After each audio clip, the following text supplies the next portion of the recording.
Hey everyone, SweetJohnnyCage here, back with another storytime video. I recorded the college storytime video last night, and I figured that I would talk about my career tonight, although I don't think I'll upload it right away. I think I'll give that college one a little bit of time to breathe, and then release this one a little bit later. I want to preface this video by saying that I've kind of worked two careers at the same time for a long time. Work was instilled in me. Like, I wouldn't even say like a strong work ethic was instilled in me, but I have worked basically my whole life. I grew up working with my dad. He has a garage door business, and so when I wanted a Nintendo 64 at the age of 8 or 9, it was 1996. I would go to work with him on Saturdays and just like hand him tools and do little things, and he would pay me $20, and I saved up all my money over the course of the summer of '96, and then I bought an N64 with my own money at the age of 8 or 9. It's pretty crazy. I guess I was 8. I must have been 8. Anyway, so I've worked my whole life, but this story is primarily going to pick up around the time I was like 14 or 15. There is one tiny little thing that I want to mention, and that is how I kind of got started with doing walkthroughs, which is what this channel is. And this is something that really stems back to childhood. When I was 10 or 11, Ocarina of Time came out. It was 1998, so yeah, I was 10. And kids could not beat the water temple, and I was kind of known in elementary school as the kid who plays video games. I wasn't very popular, but I was known for that. I could never shut up about video games. It's all I wanted to talk about. It's all, like, anybody I was friends with in elementary school also played video games. It's been my life since I was a kid. So kids used to give me their Ocarina of Time cartridges for me to take them home and beat the water temple for them, and they would pay me $5 to do it. So I've literally been helping people in video games for the past 23 years. No joke. All right, let's fast forward, kind of get started here. So in 2000, I'd say like 2011, I think, I was 14 and 14, 15, and I started, no, sorry, 2004, my bad. 2004, I kind of got into speedrunning for a little bit. And my dad, during this time at high school, we had a really good winter for skiing. We got a lot of snow that winter. So growing up on Long Island, we get blizzards occasionally every few years. And some years we just get like very consistent snowfall. And for whatever reason, it was happening this winter. So my dad on like Fridays would, if it snowed, he would call me out sick from school, and we would go skiing. So I was never sick. I really never got sick as a kid. I still kind of don't. But I took plenty of sick days to go skiing that winter.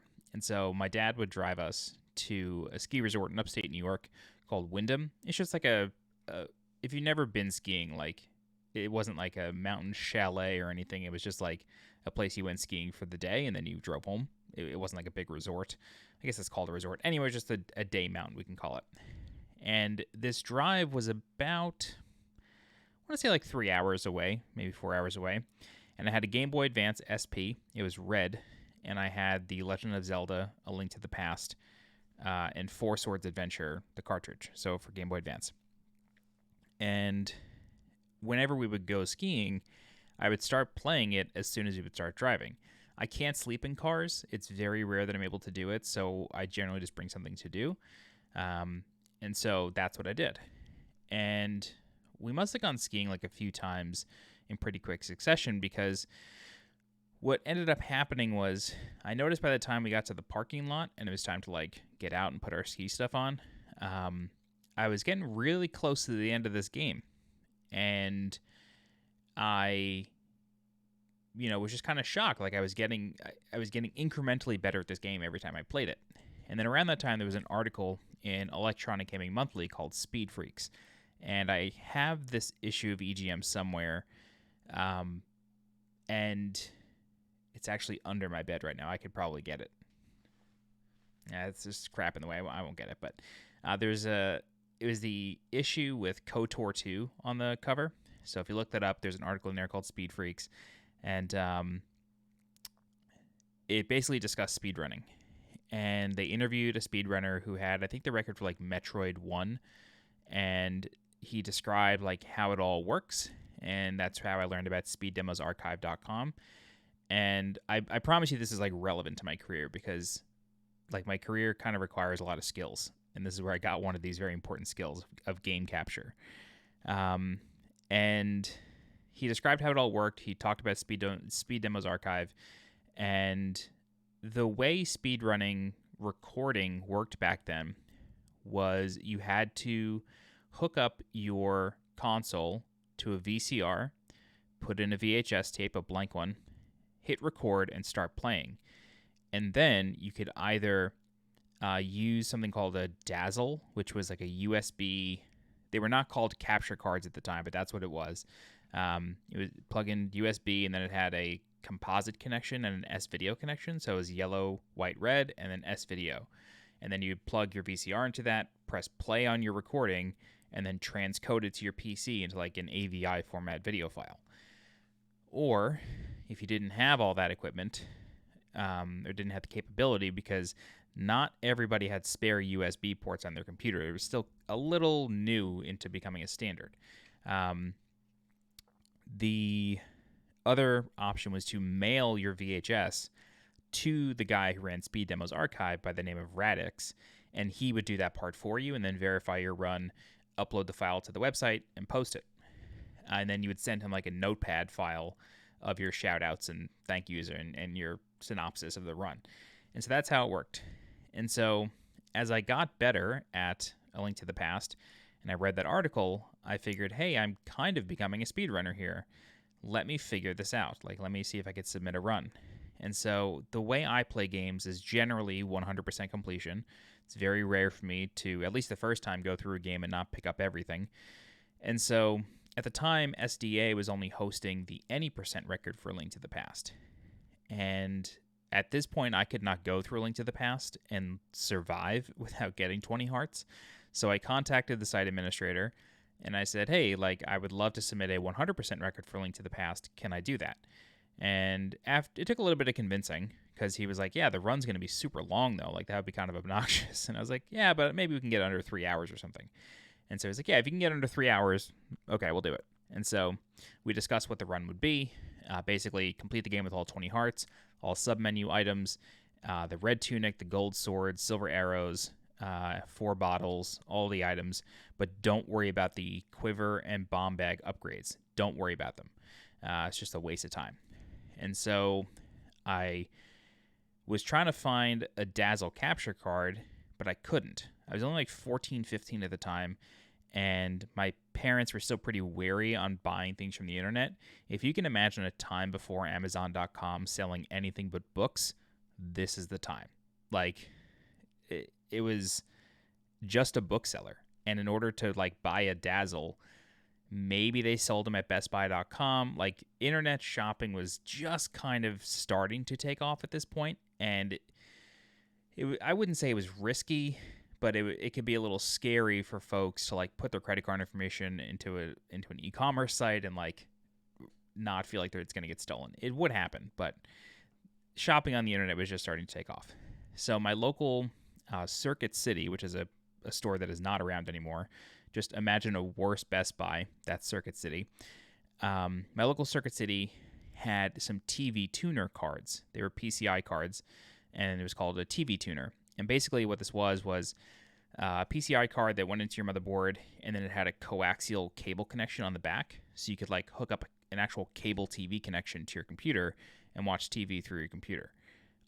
I don't actually know who would ever want to do this. I don't know what the application would be for, but they made them. And hilariously, the company is called Hop Hog, and they made Win TV cards. And Hop Hog is a town on Long Island, and that is where the company is from. So that's why my local Circuit City stocked them, because it's a Long Island company. I didn't realize that till a few years later when I met somebody who worked for the company while I was working at a deli. Anyway, So I found a Win TV card that had a composite input, so just the yellow input, but not the red and white audio. So I was like, okay, how can I make this work? And there was a line-in audio connection, which is like a 1/8 inch, just like your auxiliary cable jack. And so I bought the card, and then I went to Radio Shack, which is another defunct company. I am so old. And Radio Shack was actually really good for like random cables. They weren't always high quality, but they would just get the job done for the day. And so I found an RCA to auxiliary connection, or converter cable. And so I plugged that into the line in on the card, plugged the yellow composite into the Win TV, into the composite input, and it worked. There was no audio lag, which is something that we used to have to deal with back in the day. It worked perfectly. And so what I was able to do was, instead of recording to a VCR or a VHS tape using a VCR and then watching the playback and transcoding it, I just asked Radix, can I just record it directly and send you the AVI file? And he was like, no one's doing that. Like, no one has ever done this yet. If it works, great. But like, no one's doing that. Everybody's doing this VHS thing. So I'm not saying I invented these methods, but I was kind of the first speedrunner on SDA to do this method of direct capture and just mailing them or emailing them the file, or putting on an FTP server that I owned. And so I speedran A Link to the Past. I had the first world record for 100%, and it was, I think, 2 hours, 46 minutes, 44 seconds or something like that. The record at this point has been obliterated well below 2 hours, but I held the record for a pretty short period of time under a different alias called Icy Cool. It's still an alias I use for DDR, but this was basically how I got my start in learning how to capture footage. And so that is like a big chunk of this. And again, like, capturing gameplay footage was not something that was ubiquitous. Like, it was not something that a lot of people knew how to do unless they needed to learn it for very specific purposes. YouTube was still not a thing. Streaming would not be a thing for years and years. And so this was a very niche thing that I learned how to do. So fast forward a little bit. Now, so I was like 14, 15 there. Now I'm like 17, 18. And I'm starting to run tournaments for Street Fighter Third Strike. And at this time, there was an arcade out in California in, I think, Simi Valley, which is sort of Los Angeles, not really Los Angeles, but it's called Family Fun Arcade. And they would do something called Ranbats, or ranking battles, where they would run a tournament like every other week or something like that. And then depending on your placement in the tournament, you got points. And then the top 8 point leaders at the end of the season played in a final event for money. And so what they did was they captured their arcade machine footage, like, through a direct line, and did comment and overlaid commentary over it live. And this was like mind-blowing. Only arcades in Japan were doing this. And I think that's actually where they got the idea for it. And the producer of these videos was Ryan Gutex Gutierrez. Like, that's where Gutex got his start in production. And the commentator for those they're not streams, they were just VODs. But the commentator for those Ranbats was John Dangerous Rockefeller. Incredible commentary on these tournaments. Very funny guy. But I saw them doing it, and I was like, hey, I know how to do this. Like, I know exactly how to do this. We don't play on an arcade machine. We play on a PS2. There's no reason I can't do this. And so I started capturing and overlaying commentary at my tournaments.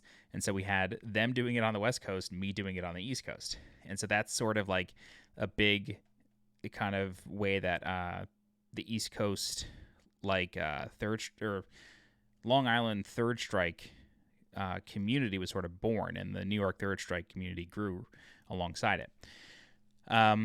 So this is where the career starts. So this is just all precursor still, but now we're getting to where it starts. So I was running a tournament at Castle Golf, and I'm not saying this to name drop, but he's going to come up a lot throughout this, so I'm just going to get it out of the way. One of my closest real life friends is a gentleman who goes by the handle Long Island Joe. If you're a Street Fighter fan, you know who this is. If not, okay. If you're a Souls fan, you may even know who he is. But he is an incredibly close friend of mine in real life. He lives 10 minutes away from me. We grew up playing DDR together and Street Fighter, and like we've known each other a long time. So, a friend of Joe's, who I had met once or twice before, came to this tournament, and it was a guy named Dave, and he went by the handle Old School Fool. And he was talking to Joe and told him, like, yeah, I'm starting a blog for the game store I work at. He was a manager at a game store that his cousin owned. And I'm looking for writers. Do you know anybody who writes? And Joe was like, yeah, John does. And he pointed to me. And then Dave sees this whole capture setup that I have going, and me and another friend are doing commentary. Comes over to me and he's like, hey, like, Joe said you can write. I'm starting a blog. The idea is that we'll write articles on the blog, link the products back to the online store for the game store, and then sales are generated through that. Are you interested in joining? It's like, hell yeah, I want to work in video games. Let's do it. So he's like, okay, send me a writing sample. And so I sent him what I think was a 10-page written review of The Legend of Zelda Twilight Princess. It was obnoxiously long, but it was well written. And Dave said, okay, like, this is good, but it's way too long, and we're going to have to work on editing your writing at some point. But you're good to go, so you can come work here. So this store was called VideoGameCentral.com. That, I mean, even on the storefront marquee, it said VideoGameCentral.com. And again, this was well before Amazon started selling games, well before Best Buy became a reputable games retailer. This was during the time of like JapanVideoGame.com, eStarland, and Video Game Central. Those were like the big three online retailers for video games specifically. So they had a huge online presence, but they also had a mom and pop store located, or brick and mortar store located in Howard Beach, Queens, which is about 30 minutes from where I grew up.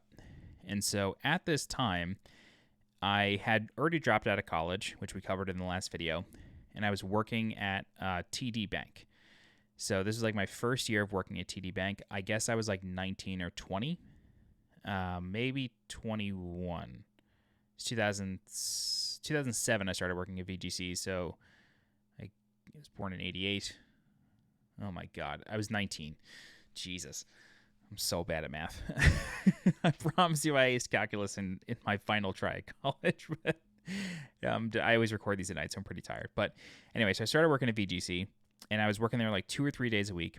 And my job starting out was just, so I was working full-time at TD, and then at night on, I think, Tuesdays and Fridays, I think it was, I would drive from TD Bank in Hicksville, New York, out to Howard Beach, Queens, which would take like 45 minutes with traffic because it was during rush hour. And my job starting out was basically just like finding press releases and then kind of like regurgitating them into articles. It's not a glorious thing. It's something writers do starting out, like news reporters do starting out. It's like their first thing. And then, if there's something interesting that happened that another outlet reported, I'd find the source material, report on it myself. And we did that for a couple weeks. And it was just like getting paid per article. And it was just cool to kind of like learn the very basics of how industry reporting works, signing up for press sites, trying to get press kits, like finding the raw PNG or even Photoshop files of assets and like incorporating them into articles and stuff. It was a pretty cool lesson early on, and it's one I'm very grateful for. And I'm really grateful Dave hired me. But, after a while, really nothing was happening, and the site wasn't growing. It was only, like a month, but it was just like not exciting. Like the content was not enticing or exciting. And YouTube had just kind of came out, or had just like started to become a thing. I think it had come out when I was in high school, but it was not something that you could like really do anything with other than like upload videos for your friends and family. Like search wasn't great. There really weren't any algorithms yet, and it wasn't seen as like a marketing tool yet. But Dave, to his credit, kind of always sees the next thing coming, and he saw that YouTube was the next big thing. And so he had this really good idea to get a camera, and since we worked in a brick and mortar mom and pop game shop, and we did not work in a GameStop, we did not have to play by the same rules as GameStop. And what I mean by that is we could sell import systems. We could sell mods, not mod chips, but like we could sell, we would call them replacement cases if you wanted to change the look of your GameCube or your PS2 or your Xbox. We sold all colors of those cases. So we could film tutorials on how to replace these cases with our products or the products we were selling. And if it was an import system, we could take it off the shelf and open it and show you what it looked like in glorious 480p blurry-ass quality, but that's what we could do. And so we stopped writing articles for the most part and just started filming shit in the store. And this channel, like, blew up. It did really, really well. We went from quite literally 0 subscribers to, by the time I quit, just under 10,000. We were like 9,700 or something like that. We were really close to 10K by the time I left. But we did a ton of videos, had a lot of fun between 2007 and 2008. And we just did a lot of really cool stuff. Dave also had the foresight to see that streaming was going to become a thing.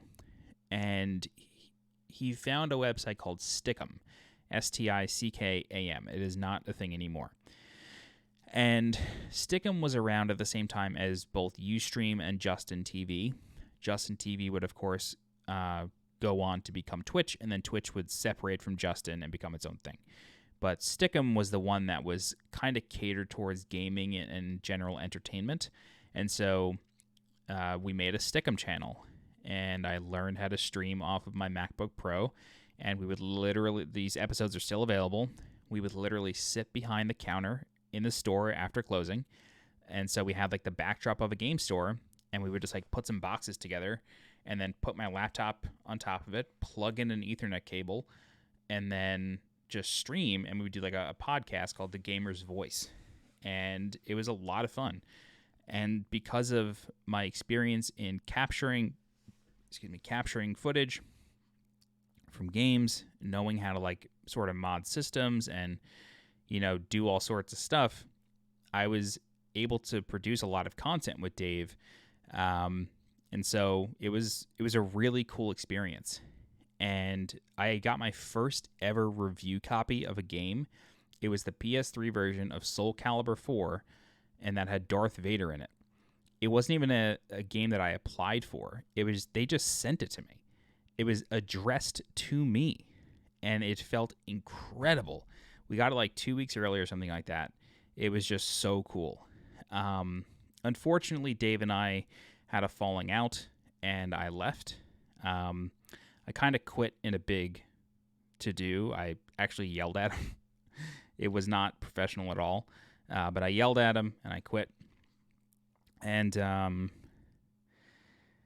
yeah, I won't get into like the aftermath of that. It's not relevant, but I did quit. And then a few months later, I quit, and then I kind of like went home and was like, I still really want to produce content. And I really enjoyed learning the YouTube platform and learning Stickam and building an audience. It was a really cool thing. And there are a couple of people who subscribe to this channel who know me from Video Game Central. One of them's his nickname is Honorable Kung Lao. This dude might have been like 12 years old when I was working at VGC, and like this dude's in his 20s now, I think. And it's just cool to watch him grow up.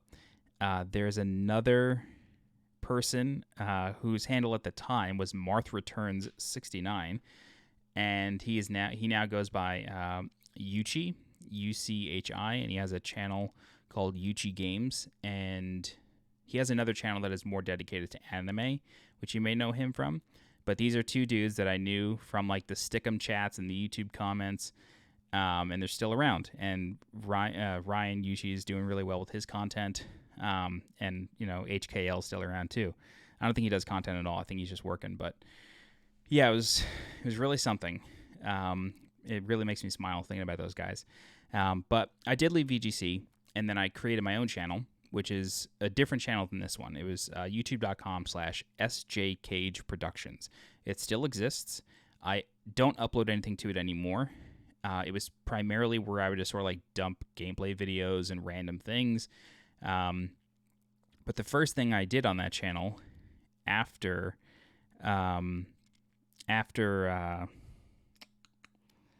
leaving VGC was I went out and purchased a DSi, and I traded in my black DS Lite for a blue DSi.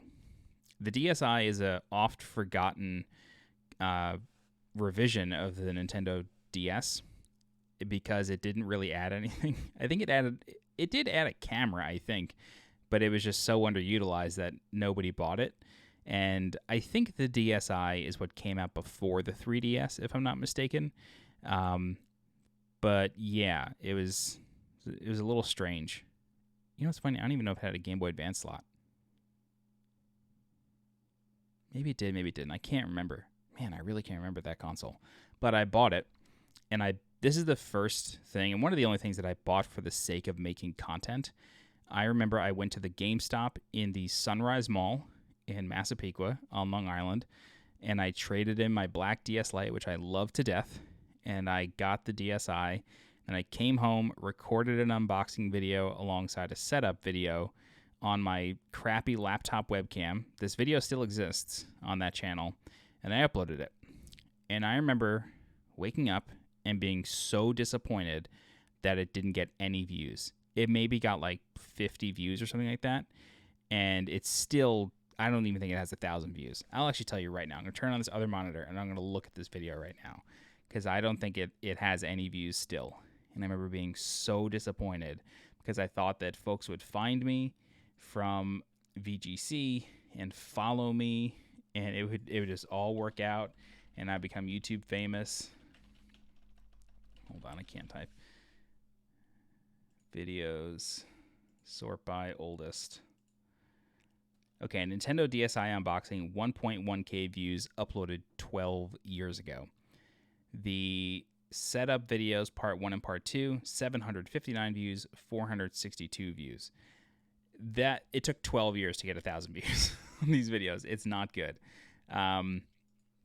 So, yeah, I just remember being so disappointed in that, but I didn't really let it discourage me.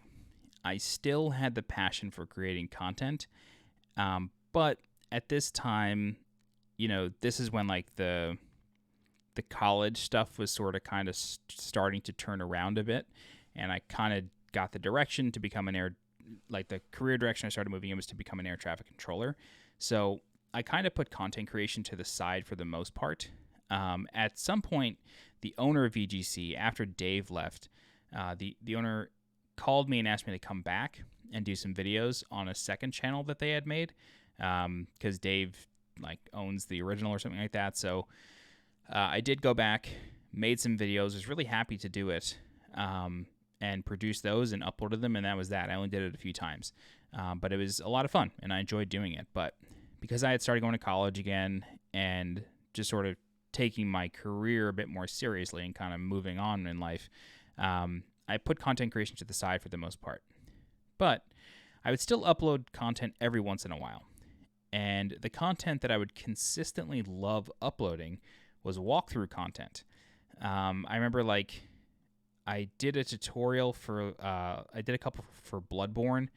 One of the most popular videos I've uploaded to this day on that channel that I still get comments on is how to rescue Solera of Astora without the Chaos Eater Covenant? Daughter Chaos Covenant, whatever that covenant is in Dark Souls 1. That video, I'm going to look right now, that video still gets tons of views. And I redid it when Dark Souls Remastered came out. Hang on. Sort by most popular. So, okay. Actually, 8 years ago, Old Nax Ramus Exploration in patch 5.1 in World of Warcraft. And then, okay, Rescue Solaire without Chaos Servant Covenant in Dark Souls. 178,000 views uploaded 8 years ago. And then there was a Vanilla WoW exploration video in Bloodborne 6 years ago. Upper Cathedral Key location for the Healing Church Workshop. And then some Bloodborne alpha test stuff, out of bounds glitches. So like I would find a way to upload 1 or 2 videos a year, but it was really just like, hey, I found this thing in the game, and I always have capture equipment.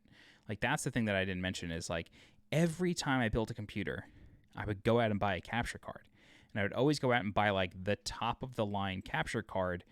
In my opinion, it wasn't always the best, but it always worked for me. Every time I built a new computer, I would go out and buy a capture card and just leave it hooked up. And I mostly did this so I could sit at my desk and play games. Because at this time, like in like the PS3 era, you couldn't like plug in your headphones to your controller and listen to it. Like you had to listen to it over HDMI.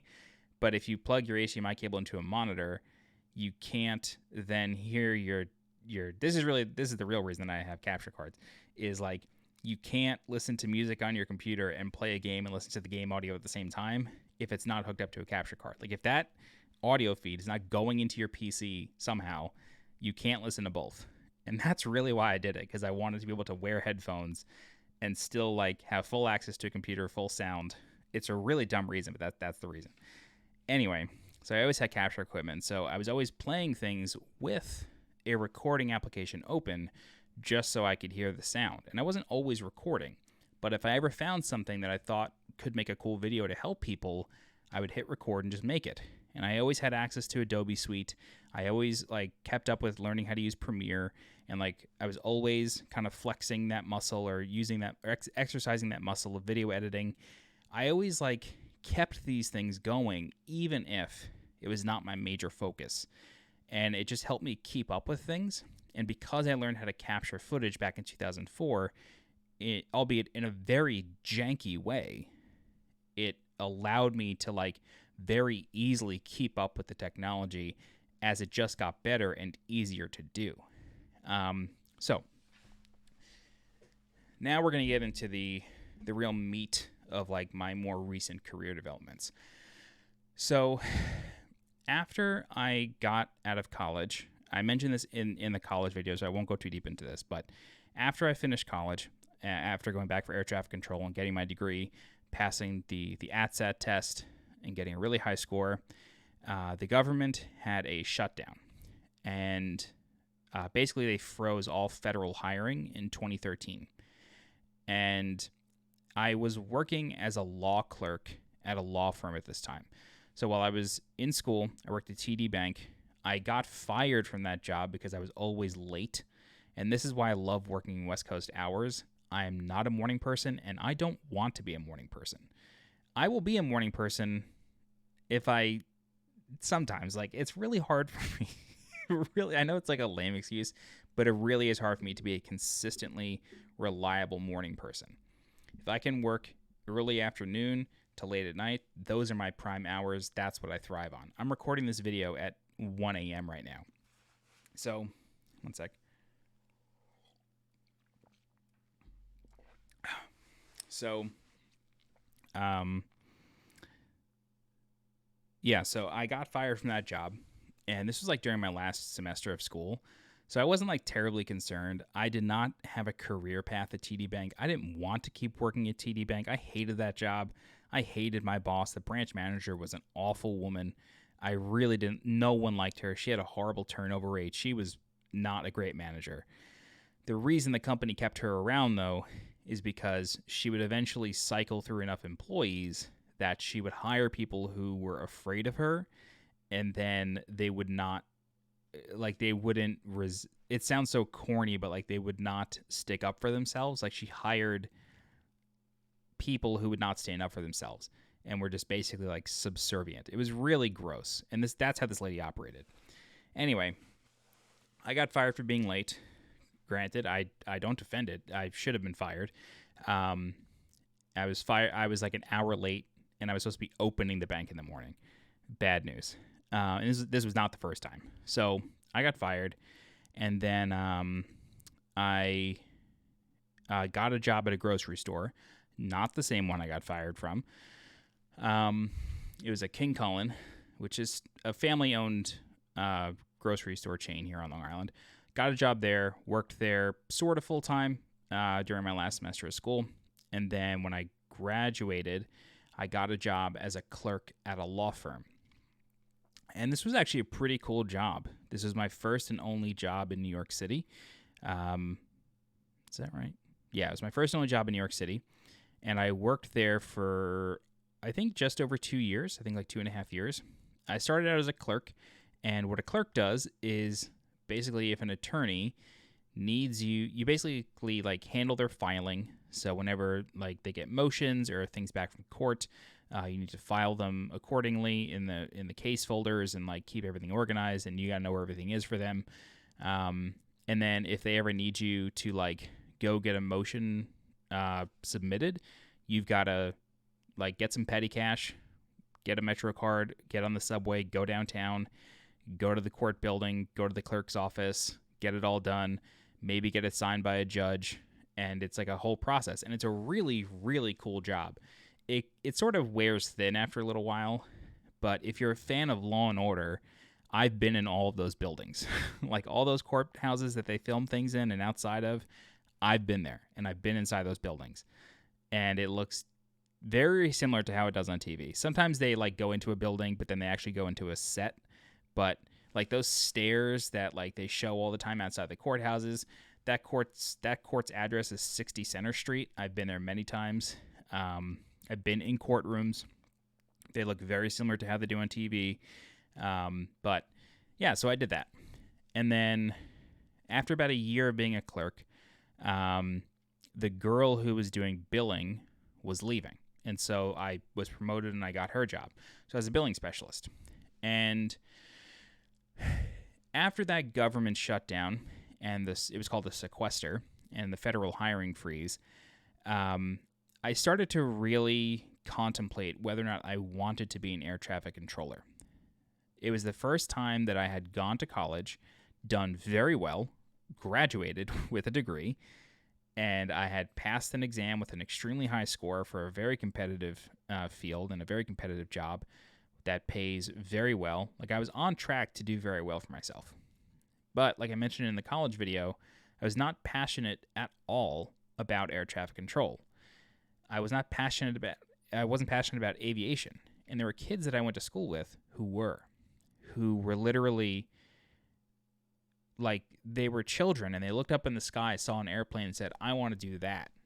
And, they discovered air traffic control, and they're like, wow, this is the coolest job I've ever heard of. I want to do this for the rest of my life. I was not that dude. I was just the guy who happened to be good at it, or happened to be qualified to do it. What I've always wanted to do my entire life is work in the video game industry. I'm going to show you something.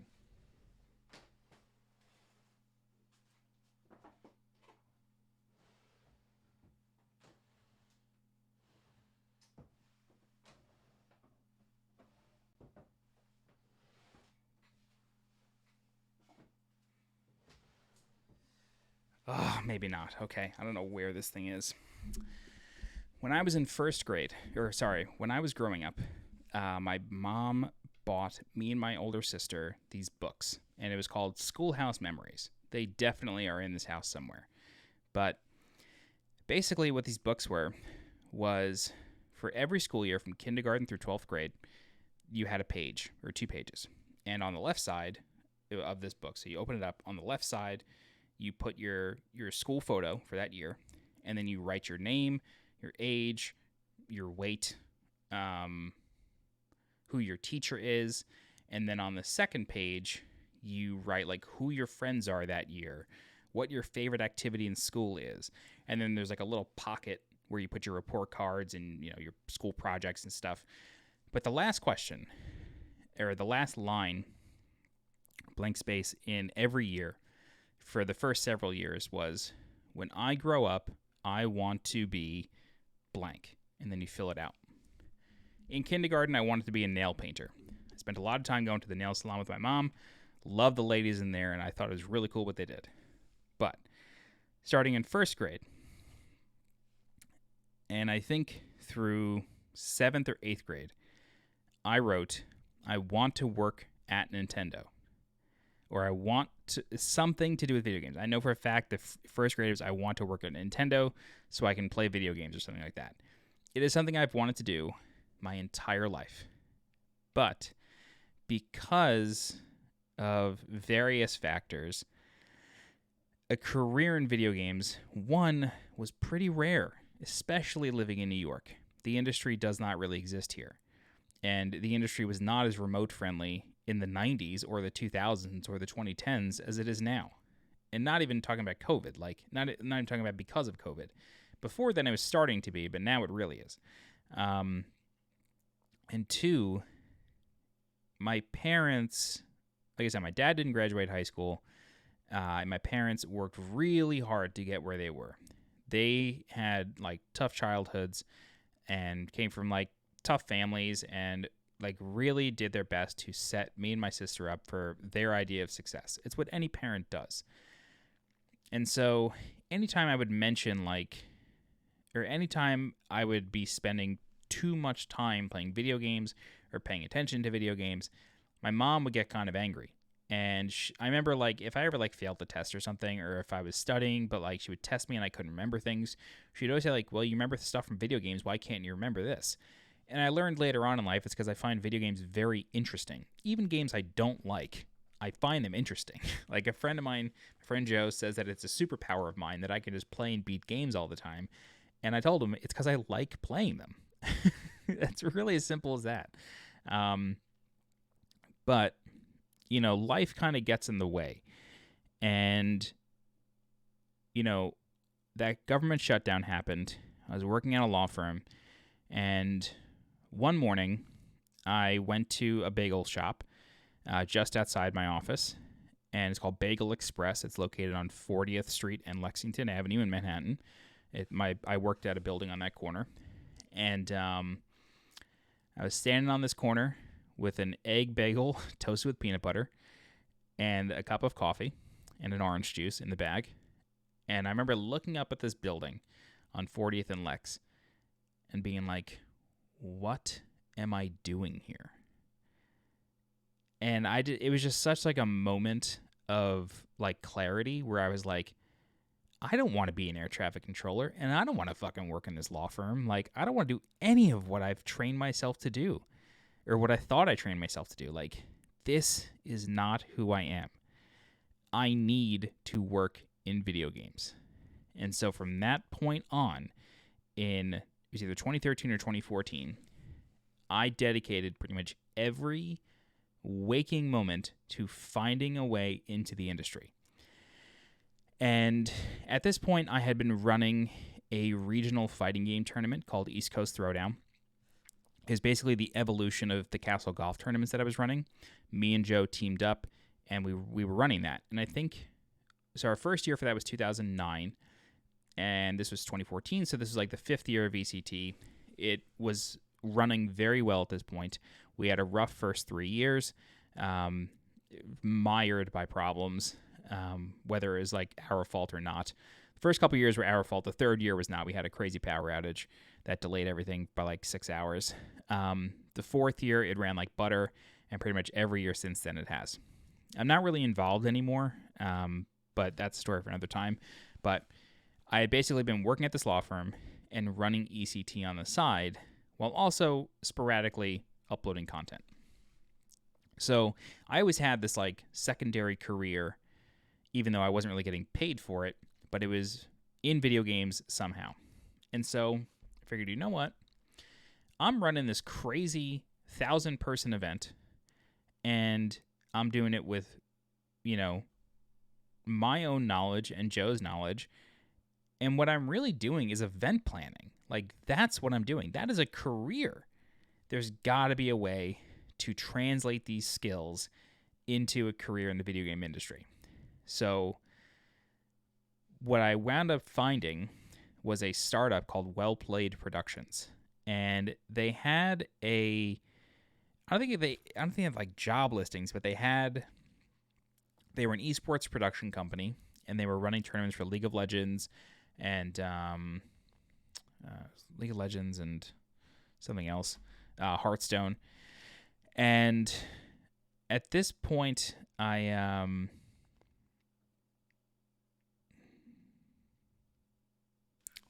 I'm actually leaving out. I'm leaving something out here. Hold on. I'm leaving out a pretty big thing now that I'm realizing.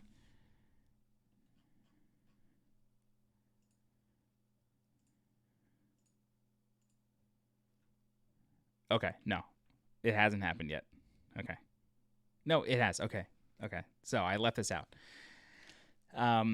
So this all happened, right? And so this was late 2013. So I'm staring at this building and I realize I don't want to do this anymore. I want to work in video games. So I start applying to any job I can find. I applied to jobs at Riot Games, interviewed for several of them, and had like a hell of a time trying to get them. I didn't end up getting them.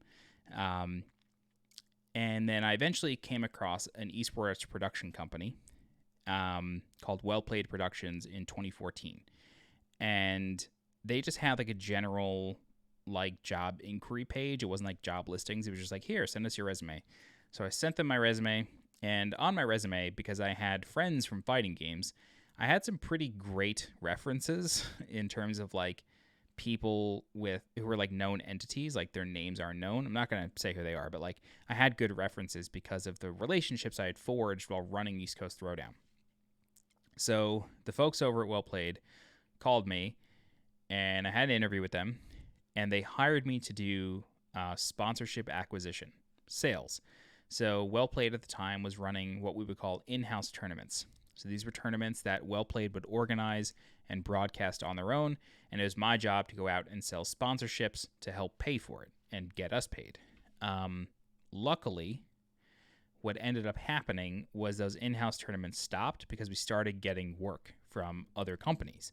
And so we basically became like a full-fledged production company, which was great for me because I am garbage at sales. I don't like it, but I was just trying to take any job I could get my hands on. So I basically became a production assistant, and I became a project manager once we started getting more client work. And the big project that I worked on, this has changed names many times, but I'll just use one name to be consistent.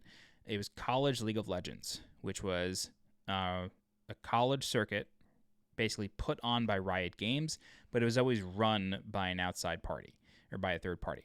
And at the time, in 2014, and then later in 2015, it was Well Played. So I was working at the law firm, I was planning East Coast Throwdown, and now I had another part-time job at Well Played. And eventually, this is the summer of 2015 now. So I am 27 years old. I might have been 26 at the time. I'm still living at home, which is not uncommon for Long Island. Like, shit's really expensive here, and people don't really move out until pretty late. It's just kind of how it goes here. I know it's very different in other parts of the country. But here on Long Island, people live at home with their parents for a long time. So there's the North American LCS, or League of Legends Championship Series, North America Finals being held at Madison Square Garden. And because we were a contractor for Riot, we all got tickets, and we basically had this company retreat in Manhattan. And living on Long Island, I just took the train in and stayed with them for a few days. But we like rented an Airbnb or an apartment and just hung out together. And one night, I think it was the last night we were there, me and the COO of this company, we were back at the apartment, and it was just me and him. And he told me that the CEO was interested in like going back to either being the CTO or just like focusing on development, because that's what he really preferred. And they asked me to come in and be the CEO. And I told him, yeah, I'll do it, but you need to pay me a full-time salary. Like, this needs to be a full-time job. And so he and I negotiated a salary, and I'll just be honest, it was $50,000 flat. And $50,000 really is not enough to live in New York, at least really how I would like to live. I'm a little bougie. I'm just getting that out there. So I had a friend who lived in Charlotte, North Carolina, and I had gone and stayed with him a couple times, or maybe it was just once. I feel like it was 2 times. I'd gone and stayed with him a couple times, and we were friends. And he actually was the original web designer for the ECT websites, so that was pretty nice. That's kind of how we knew each other, and had stayed with him a couple times, and he was living in a 2-bedroom apartment by himself. And I asked him, I was like, hey, like, I just got this job offer. Are you looking for a roommate? Because I actually really liked every time I visited him. I liked the change of pace in Charlotte. I liked that it was a bit slower, way cheaper. And I was just looking to get out of my house. And like, I needed to like start my life. And so his name is Jake, and Jake was really gracious. And he was like, hell yeah, dude, like, come on down. Let's do this. And so I quit my job at the law firm, and then I moved down to Charlotte. It was actually, I think, the day after the Mets lost the World Series. It might have been literally the next day. I think it was November 2nd, 2015. I moved down to Charlotte, North Carolina, and this was pretty hard. I was not expecting it to be hard, but I packed everything up, and then I planned on leaving at night. This way I could avoid traffic. And I think I left around 9 or 10 p.m., and I was doing fine the whole day. And then as I was leaving, I started to get kind of upset. I started to get really sad. And I gave my dad a hug, and he kind of choked up a little bit. Gave my mom a hug. She broke down, and then I broke down. And I'll never forget it. I had my car. It was a Subaru Impreza, not like a WRX or anything, just a base model. And I had left this French poster board. It's just a style of poster board that I had like hung like a bunch of pictures in, and like old concert tickets and Mets tickets and stuff like that. And I had left it here because I couldn't fit it in my car. And I remember my mom coming out of the door when I was getting in my car in the driveway, being like, please take this, please take this, please take this. Like, you got to take this with you. And I was like, okay, I'll find a spot for it. And I like shoved it in the trunk of my car, and I was like, it's coming, don't worry. And then I like pulled out, and I cried from my driveway until I got to Brooklyn. 40 minutes I was crying and driving on the Belt Parkway. It was a pretty sad scene, but it was just like a lot of relief. I was really proud of myself for getting out. Sent my dad like a really nice text, and my mom a really nice text. And I remember my sister called me the next morning as I was almost there, and she's like, hey, like, how are you doing? It was really nice getting out, and I felt very supported. And so I moved down there, and I worked at Well Played. And pretty quickly, I realized, okay, this company doesn't really have much money left. And this wasn't this wasn't like clearly communicated to me when I took the job. And we only had about 6 months worth of runway left, and not a lot of prospects for like well-paying work.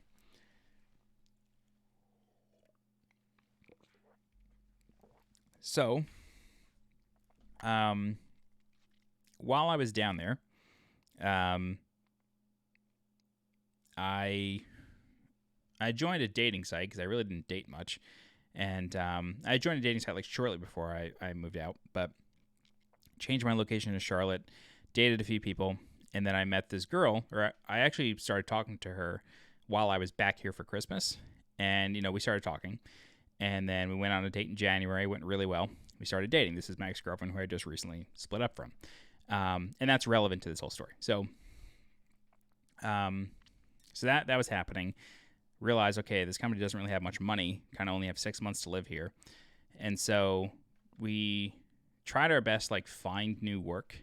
I do take a lot of responsibility for it in not being able to find work. And what ended up happening was March of 2016. It was the day Dark Souls 3 came out in Japan. And me and the COO, the guy who offered me the CEO position, we made the decision to sunset the company and lay everyone off. There was 8 of us. I think 6 were part-time, or 4 were part-time, 2 were just freelance, and then 2 of us were full-time. We decided to sunset the company and lay everybody off. And when I did that, I got off that call and said to everybody, okay, you're going to have a month of severance. Like, we'll pay you through April, but May 1st, we all need jobs. And, people were upset, but they understood. Like, we had plenty of discussions before about the lack of money, so it wasn't a huge shock.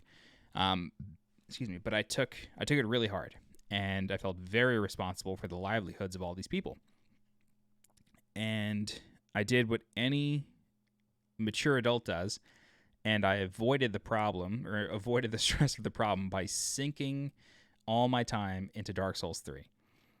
I played that game for 24 hours straight, and I made a bunch of videos at the same time. And me and my roommate I joined a channel that he had started called Job Squad Gaming. And so I uploaded all of these Dark Souls 3 videos playing the Japanese version of the game because it came out a month before the English version, or the Western version. And these videos did really, really well. Hundreds of thousands of views on a couple of them. One of the most popular ones was farming proof of a Concord kept for the Moonlight Blade Covenant or whatever. A few boss tutorials, a bunch of stuff. And so I kind of had that escape. And unfortunately, what ended up happening was I was unemployed for 6 months. And I did not really do a whole lot to, get a job. And that sounds really shitty, and it was. But I didn't. I could have just, gone to Starbucks and got a barista job and kind of been okay.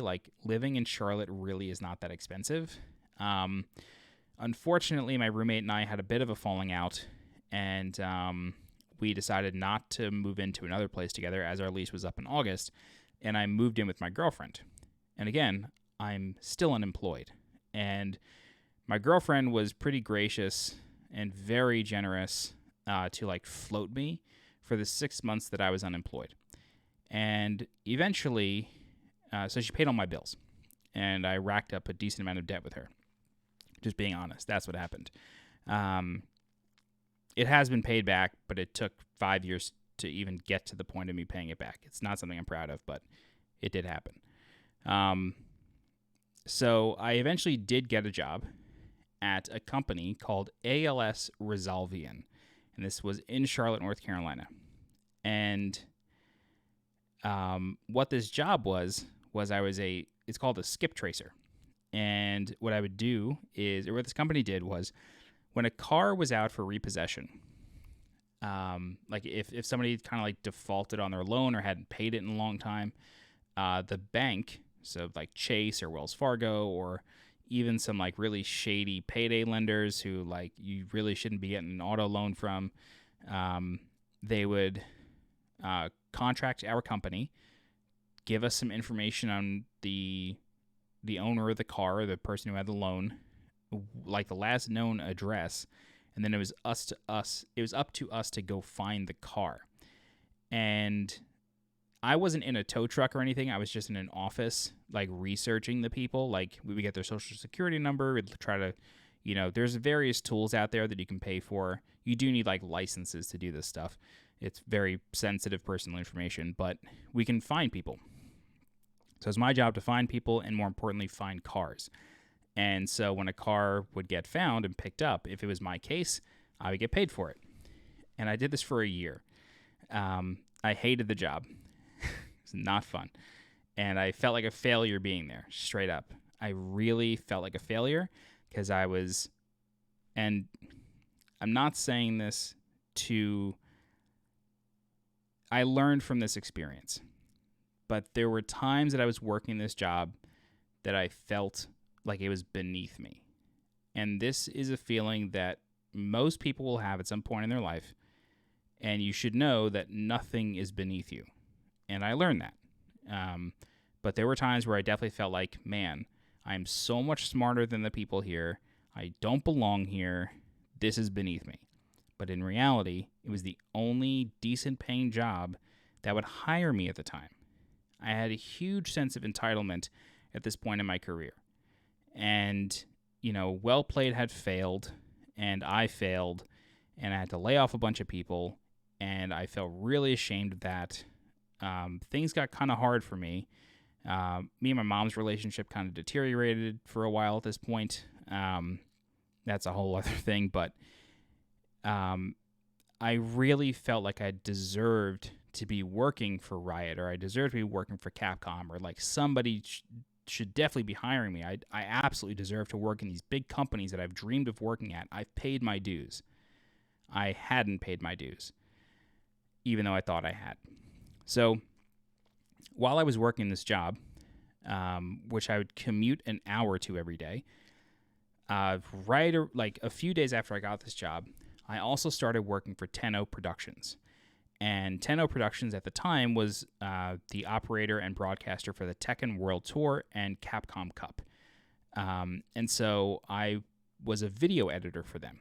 And so I would watch the broadcasts. I was responsible for the European broadcasts because they would happen at night for me on the East Coast. And so I would stay up real late, watch these broadcasts, and edit highlights for them, upload them to YouTube, put them on Twitter, do the whole thing. And I did both of these jobs at the same time for a year. Tenno Productions was maybe 15 hours a week. It wasn't every single week, but it was consistent work. And then I had a full-time job at ALS. And then around this time, so I started both of those jobs in October of 2016. And then I'm looking up a release date. Right. So in June of 2017, or maybe before that, a little bit before that, the Crash Bandicoot Insane Trilogy got announced. And this was an HD remaster of the first 3 Crash Bandicoot games. This got announced, and there was a demo of it in GameStop, on the PS4 demo kiosk. And so I played it, and I was like, wow, this is really good. And I've played these games many times. Something inside of me, like I said, I've always uploaded content. And I've started, the channel that you're watching this video on started out as a channel called Sweet Johnny Reviews. Those videos are still up. If you look in my videos and you go to oldest, you'll find them.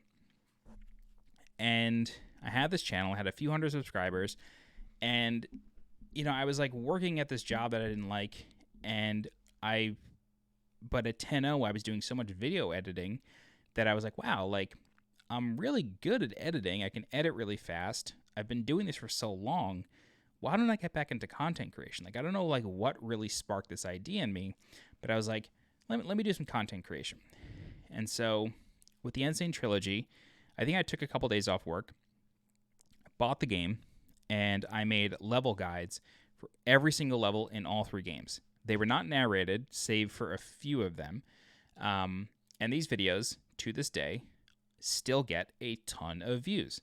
And so it helped me kind of start this channel up again. But I just did it for those 3 games, and then I didn't do anything after that, save for a random video here or there. So a year goes by, or excuse me, I would say 11 months goes by, and I'm still looking for full-time work in the gaming industry. Still trying to get back to where I was. That sense of entitlement and deserving to be somewhere had started to fade at this point. And so my girlfriend found a job posting for an EU community manager for a startup called Battlefy. And Battlefy is an esports tournament platform. Still around, still very popular. You should go to battlefy.com. You can run a tournament for literally any game under the sun. And she was like, why don't you apply for this? And I was like, okay, I don't give a shit what it is. I'm going to apply for it. So I applied. And a few days later, I applied for it. No, sorry, I didn't apply for it in Starbucks. But a few days later, they emailed me back. And the guy, Carlos, who was my boss, who became my boss, emailed me. And he was like, hey, we saw you apply for EU Community Manager. We think your background is actually better suited for business development. Would you be interested? And I had been told during a Riot interview for a job I was very qualified to have that the person who interviewed me thought I'd be better suited for business development. I told him flat out, I don't want to do sales. I don't want business development. I want this job that I'm interviewing for. Like, this is what I want. It ended up no one getting hired for that job, so it kind of worked out in the end. But the term business development had come around because I didn't like sales. I didn't want to do it. But I was so desperate to get back into the gaming industry that when Battlefy offered me that position, I said, hell yes, give it to me, and I'll grin and bear it. And so, do the whole interview process. I had this big assignment to do as part of the interview process, and I did that in a Starbucks in a Saturday afternoon. Sent it in, got hired, and quit both those jobs. So I quit ALS, and then I quit Tenno. I was happier to quit ALS than I was Tenno. I've worked for Tenno on and off ever since then. They're a really cool company to work for. But I proceeded to work for Battlefy for 3 years, and this is somewhat relevant. This is very relevant, so I will tell this part of the story. So I started Battlefy, I think it was October 2nd, 2017. October 4th, I'm actually going to tell you the exact days because I think it's very important. So 2021, 2017, October. I start Battlefy October 2nd, 2017. October 4th, 2017, my mom calls me and tells me she's been diagnosed with stage 4 breast cancer. Bombshell. So a lot of the beginning part of my career at Battlefy was tough because of that, because I was just dealing with the emotional fallout of learning that my mom was probably going to die soon. My mom was diagnosed at the age of 54. So she was born 1966. So 2017 minus 1966, 51. Wow. Jesus. Yeah. Holy shit. Oh my God. She was diagnosed at 51 with stage 4 breast cancer. This lady was a force. She was very health conscious, worked out every single day, ate well, and there you go. So the beginning part of my Battlefy career was kind of mired in this like hardship, and it really affected things. And it took me, I'd say, maybe like 6 months for me to tell my boss, like, hey, here's what I'm going through. Because in case you're noticing that maybe I'm slipping a little bit because I feel like I am, like, this is what's going on. And they were all very understanding. It wasn't a big deal. But while I was at Battlefy, I'm trying to keep this on track here. While I was at Battlefy, I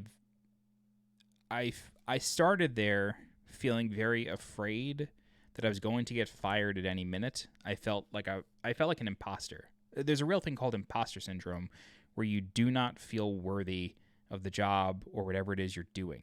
And you feel like eventually someone's going to find out and they're going to realize that you don't belong and that you are an imposter and that you lied to get here. It's a very real thing.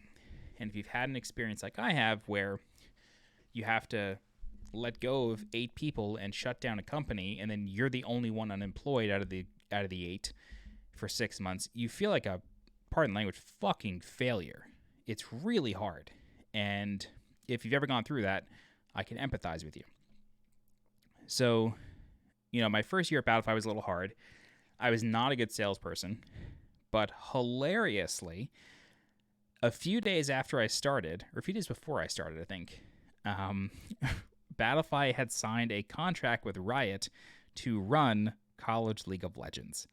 So I kind of had like a safe space in Battlefy, and because I had a history with this program during my time at Well Played, and I knew the stakeholders at Riot who were responsible for this, I was charged with running it.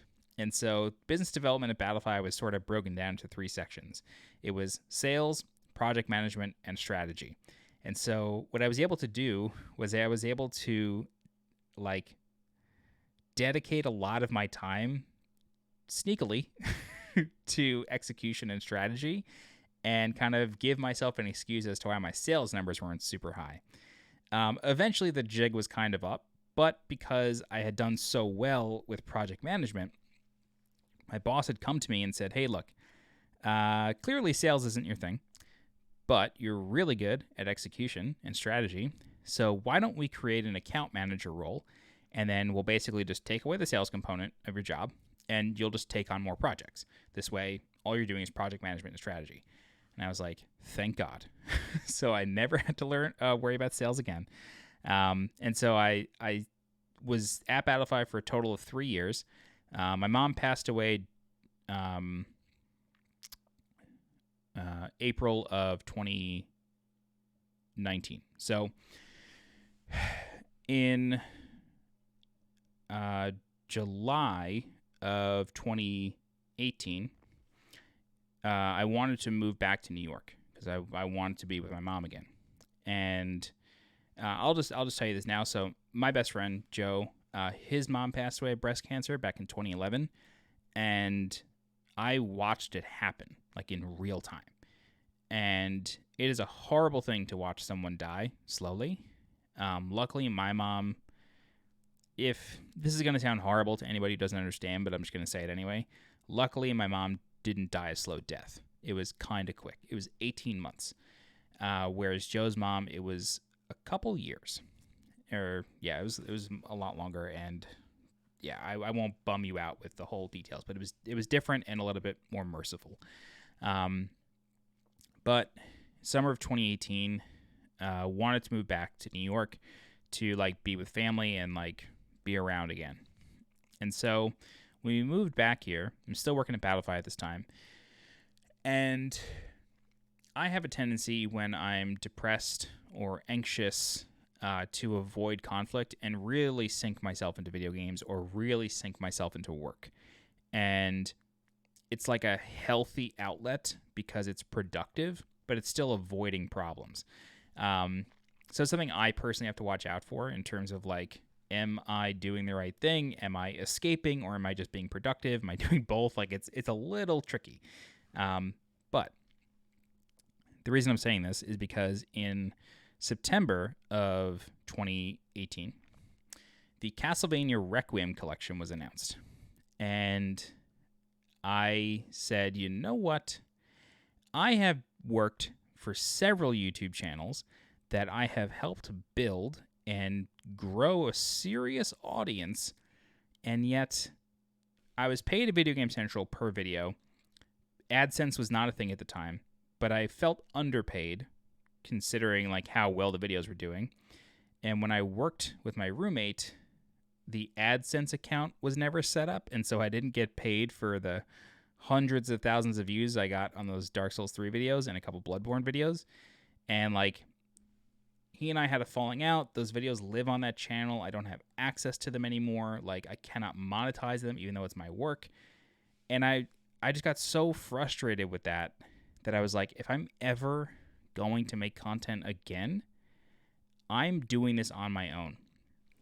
And so when Castlevania Requiem was announced, I said to my girlfriend and a couple friends of mine, this is it. Like, I'm going to make guides for these two games, which is Castlevania Rondo of Blood and Symphony of the Night, games I had played many times before and loved. I'm going to make guides for these games. I'm going to cover them extensively. I'm going to do walkthroughs, trophy guides, everything. And if these videos perform well, and I'm able to see real growth on my channel, I am going to dedicate myself to this channel. And that is going to be the ultimate career goal. And it was just like a lofty idea. It was not something I was even like super duper serious about.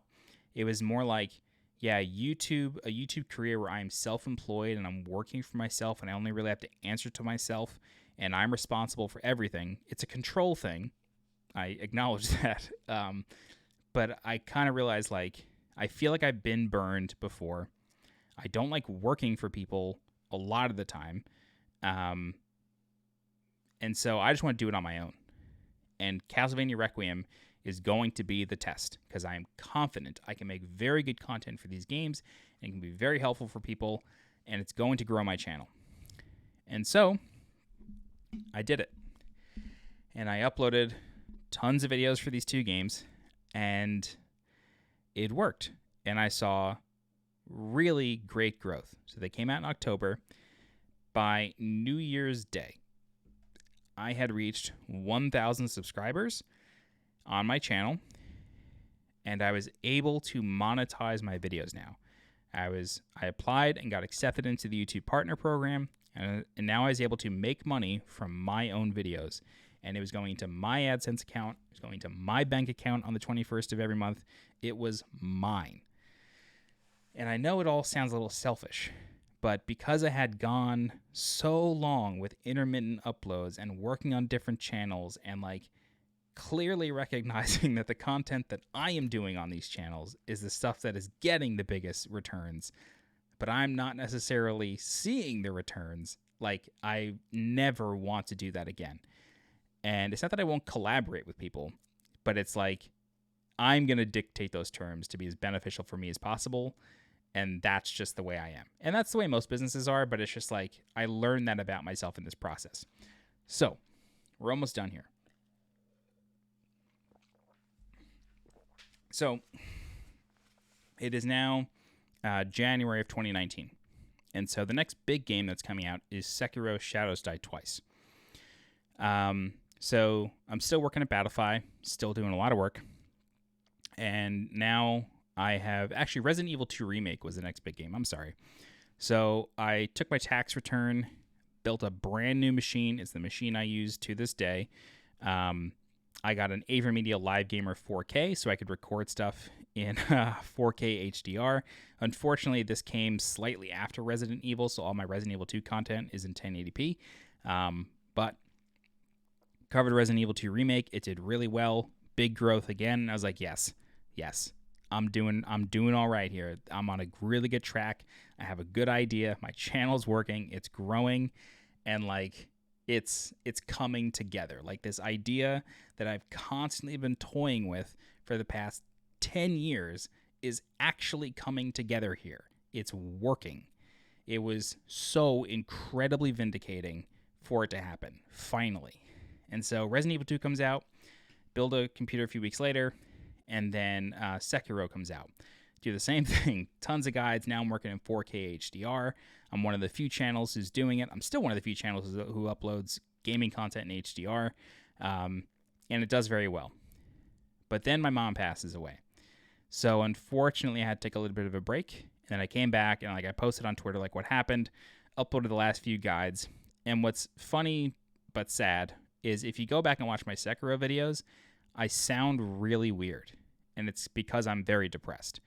It's like one of the only other times. So I've been depressed. I'd say I've been very depressed a few times in my life. College, being unemployed. Being unemployed actually gave me nightmares where I don't drink, but I dreamed that I drank. I've never drank, except for one time on accident, and it was like a sip. But I dreamed that I drank. I was having my teeth were falling out. It was like hardcore stress dreams. I was depressed then. I was depressed after my mom died for 6 months. I don't remember the 6-month period after my mom died and shortly before that. And then I was at brunch one day in October of that year, and I blinked and I saw colors again, and I started hysterical laughing. And it felt like a weight got lifted off my shoulders. And then I wouldn't say I was depressed recently, but kind of went through some hard stuff recently, just relationship-wise, so that was tough. But anyway, even through all of that, I decided, like, okay, I'm going to actually have 2, like, actual career tracks. I will always have a full-time job in gaming, or I will do my best to always have a full-time job in gaming that gives me a paycheck every week, health benefits, although I have my own now because I'm a contractor, but like I'll always have that, right? But I'm also very much dedicated to growing this YouTube channel. And I've done both at the same time in parallel tracks for the past 3 years. Literally 3 years. Castlevania Requiem came out October 2018. It's November 2021 now. So I've been doing all this. And then in 2020, summer of 2020, I decided that I need to quit Battlefy. The work really wasn't that rewarding anymore. College League of Legends was really the only thing keeping me going in terms of like projects I enjoyed working on. It had grown a little stale. And I realized, through this period that like I've always tried to work in esports, but I'm not very passionate about esports. I'm passionate about video games. I grew up playing Quake, and I'm a competitive person by nature. So like competitive video games are just a thing that I've been around basically my whole life. And it's like the industry probably with the most mobility and jobs within gaming. But I really just want to be a content creator. Like that's what I really want to be doing. But because I need that consistent paycheck, I need to somehow stay probably in the realm of esports because that's where my resume has been built. But I decided I needed to leave Battlefy because I was getting pretty burnt out. And so I tell my boss, or actually I'm on a call with my boss, and I had been trying to change positions in the company away from account management and into product management because I had a very good relationship with the developers in the company, and they liked working with me. And so it just wasn't working out. And I was on a call with my CEO, and I just sort of blurted out that I wanted to quit. Like it wasn't even planned for that day. But he basically like gave me a track for how I can become a product manager, and it just didn't sound good to me. It sounded like way too much work, and I was already so burnt out. And I didn't respond to it at all. I didn't say anything when he offered it. And he's a very smart person, and he could tell like where my head was at. And so he said, John, look, my job, he said, Battlefy is a ship. My job is to steer the ship, but I need to make sure that the people on the ship want to be on the ship. And I said, Jason, I don't want to be on the ship anymore. And he's like, okay, that's fine. We'll figure out a way for you to get off the ship and land on your feet. And it was a very nice way of putting it. And so he didn't like fire me on the spot, which I was afraid of, which I had no reason to be afraid of. Plenty of people had this conversation with him. But I decided I needed to leave. And one of the job I was hoping to get, which did not work out, but as a content creator, I'm constantly working with influencer relationship managers. And these are folks that they're basically community managers, but they work specifically with content creators. And these are the folks that if I want to apply for a review code for a game, I search them out and I build a relationship with them. And so I figured, you know what? The best way I know how to, or the best way I can think of to help build my content creator career while also having a more stable job is to become an influencer manager, because then I'll learn both sides of the business at the same time, the business I really want to be in. And that's still an interest of mine. Unfortunately, those jobs are kind of hard to come by, and I'm arguably not qualified for them. But, I mentioned before that after Well Played fell apart, and I was unemployed, I felt very entitled. And I felt like I had really paid my dues, and I quickly learned that I hadn't. And my time at Battlefy, those 3 years it sort of felt like I had been rebuilt.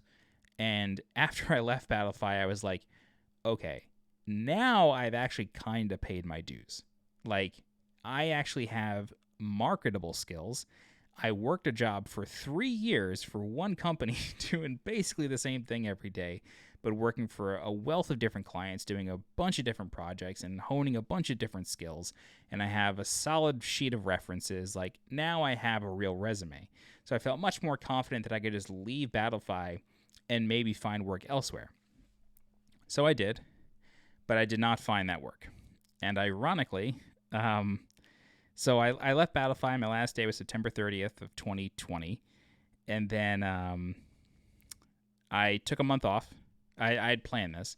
I had planned, I had 2 months worth of savings. And I was like, okay, I'm going to take a month off. I'm going to work on Crash Bandicoot 4 content. And then me and my girlfriend at the time, we're going to visit her family down in South Carolina for the rest of October. So I spent 2 weeks on Crash, spend 2 weeks in October, and then I I missed the timeline up a bit. So I was originally going to leave Battlefy August 30th of 2020, but it was taking a while to hire a replacement, so they asked me to stay on. And here's like a gem of career advice. If you're leaving a job and your boss comes to you and asks you to stay, get more money. Do not tell them, yeah, I'll stay for the same amount of money. They're coming to you. Tell them you need 1.5 times your salary at minimum to stay for an extra month. If they don't give it to you, just leave. And they're probably going to come back to you and ask you and say, okay. Like, do it. Trust me. It will work. It is a sign that they really value you and, like, they need you. Not that they're desperate or anything, but, like, that they need you to stay. They are coming to you and asking for your services. Charge for them. And it felt great to do. It was very, very validating for me to be able to tell my CEO, yeah, I'll stay on for an extra month, but you need to pay me 1.5 times what I'm getting paid right now. And he did, and it was great.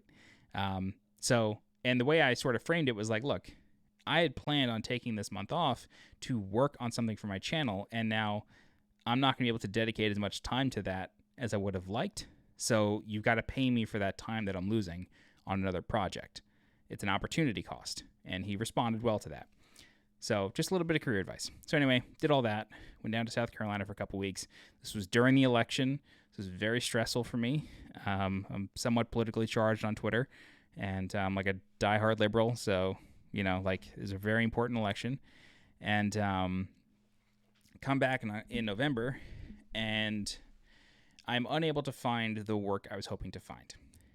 And so that was kind of unfortunate. I had applied for a few positions, interviewed for a couple, but I just wasn't qualified. And I understand that I do not have qualifications for that position. But I knew that College League of Legends was going on. We always come back to this, and we will keep coming back to this. I knew the College League of Legends was going on, and I knew that the person who got hired, not that she was not qualified, not that my replacement was not qualified, she absolutely was, but it is a monster of a project to take on College League of Legends. So I went to the head tournament admin at Battlefy, and I said, hey, unfortunately I wasn't able to find the work I was looking for, so I'm in need of work. I would love to come on and help with College League of Legends if you'll have me. Sure enough, they gave it to me, and I didn't have to deal with my bosses anymore, didn't have to deal with any of the stuff I didn't want to deal with at Battlefy anymore, and I just got to run College League of Legends for another year. And so I did. And so between the 2020... Wait. COVID time sucks. When did Crash Bandicoot 4 came out? That was 2020, right? Crash Bandicoot 4. Yeah, okay. Okay.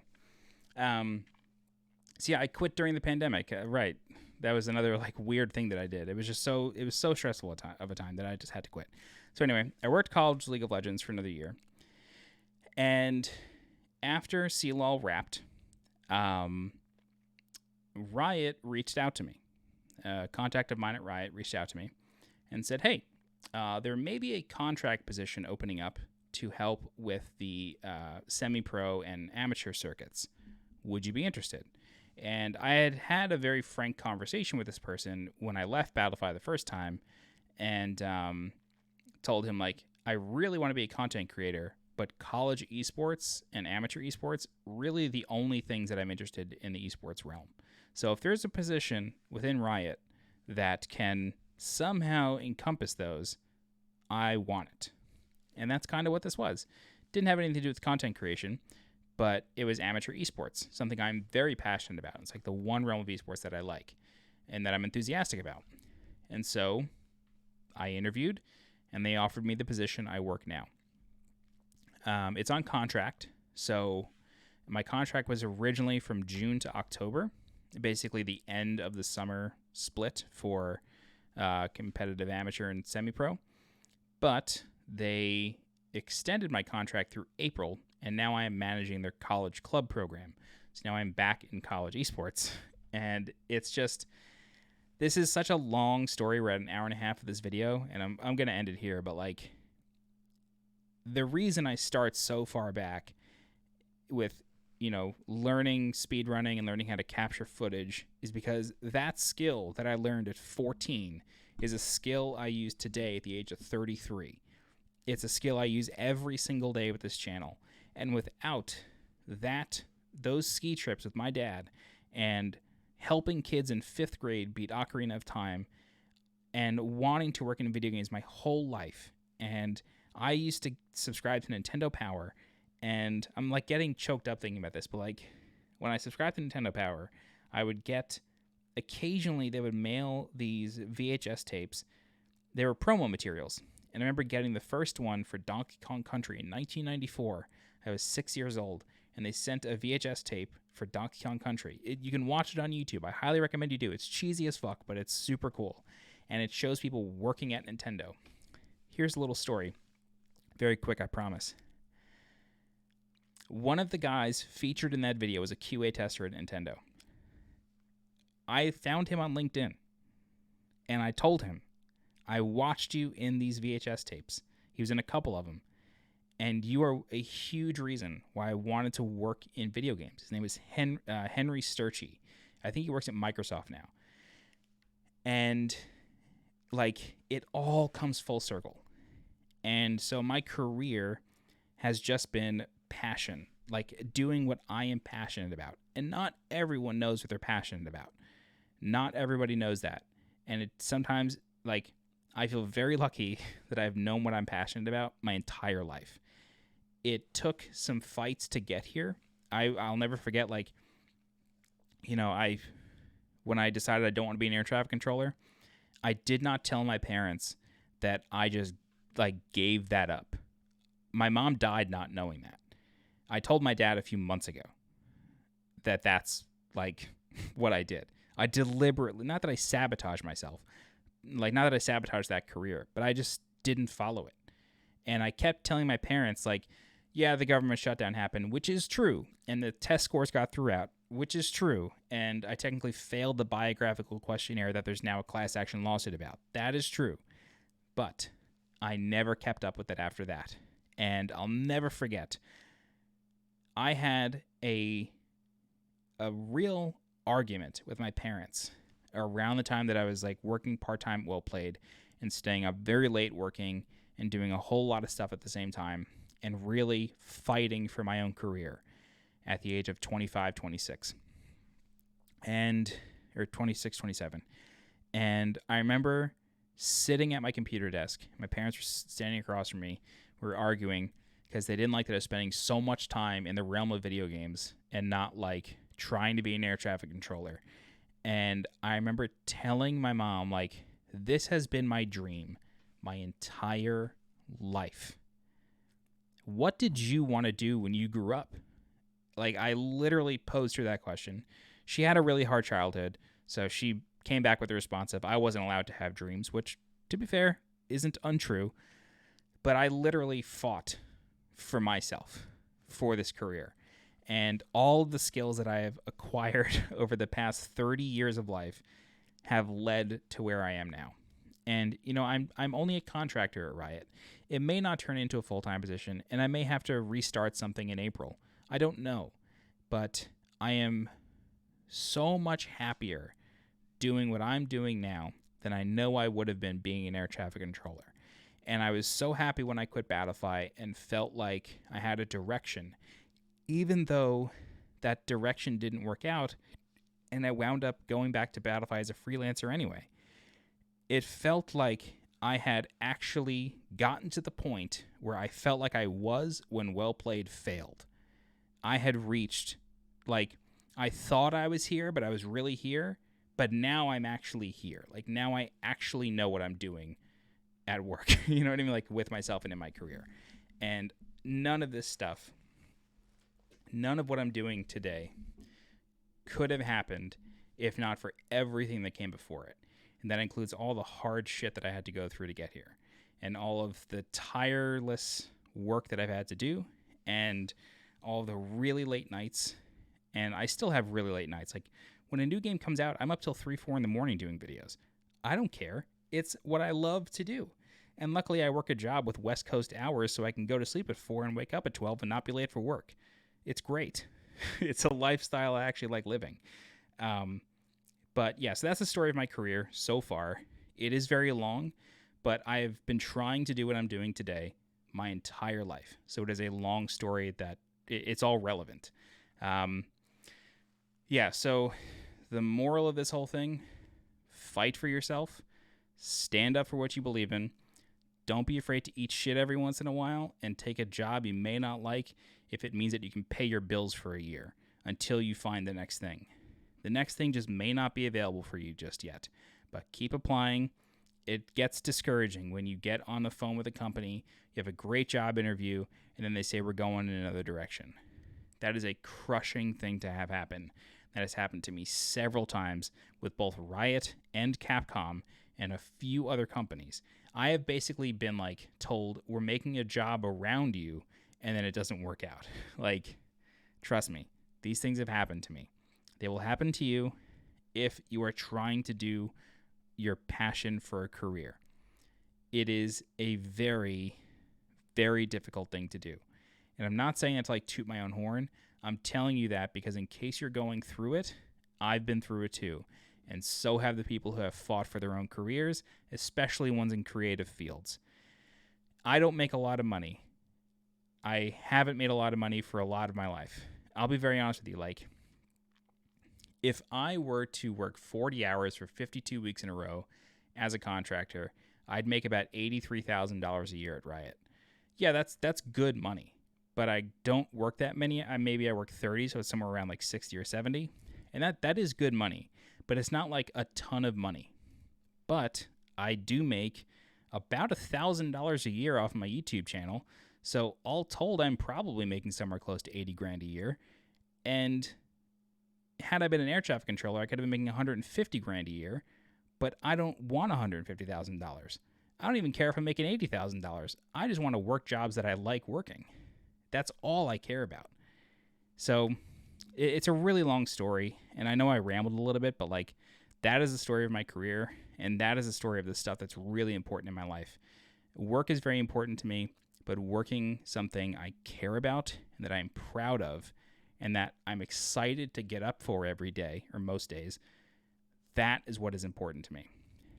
And look, I'm single. I don't have children. And I can kind of go over where I want for my career. Like, I can live in a different country. I can live in a different state. And I fully expect to not live in New York my whole life. I'm okay with the volatility and the unknown part of this career. I'm perfectly okay with that. Not everybody is, and that's fine. You just got to know what you're comfortable with and, like, where you want to go. And if you don't know it yet, who gives a shit? You'll figure it out eventually. I've had people in my family who have changed career in their 40s and are now in love with their careers. A cousin of mine, or a cousin of my dad's, became a teacher at like 42. Like, she wasn't even working, but she was like a secretary in an office before that. And she was like, I want to be a teacher. So she went and got her teaching certificate. She had a degree, so it wasn't a big deal. And then she became a teacher in her 40s. Like, you have so much time to figure this shit out. You really do. You have plenty of time. You'll figure it out, and you'll figure out what you want to do. Yeah, so that's the whole thing. An hour and 40 minutes to tell this gigantic story of my career. I'm not editing this, but that's the story. I'm actually exhausted, so this was a long one. But that is the story. If you have any career questions, please post them in the comments. I'm more than happy to talk about my career. I'm more than happy to give you advice if you'll take it or if you want it. It could be specific. It could be about money. It could be about anything. I'm open to discussions, and I want to help people, especially if they're trying to get into this industry. It's a tough industry to get into, but once you're in it, it's very small, and you just run into the same people all the time. Trust me, it happens to me to this day. Like, there are people, now that I'm at Riot, there are people that I see on email chains, and I'm like, I worked with you 5 years ago on a project when I was at Battlefield. Like, it's crazy. But yeah, so I think that's it. I'm definitely uploading this as it is. But thank you so much for watching. I'm SweetJohnnyCage, and I'll see you later. Bye-bye.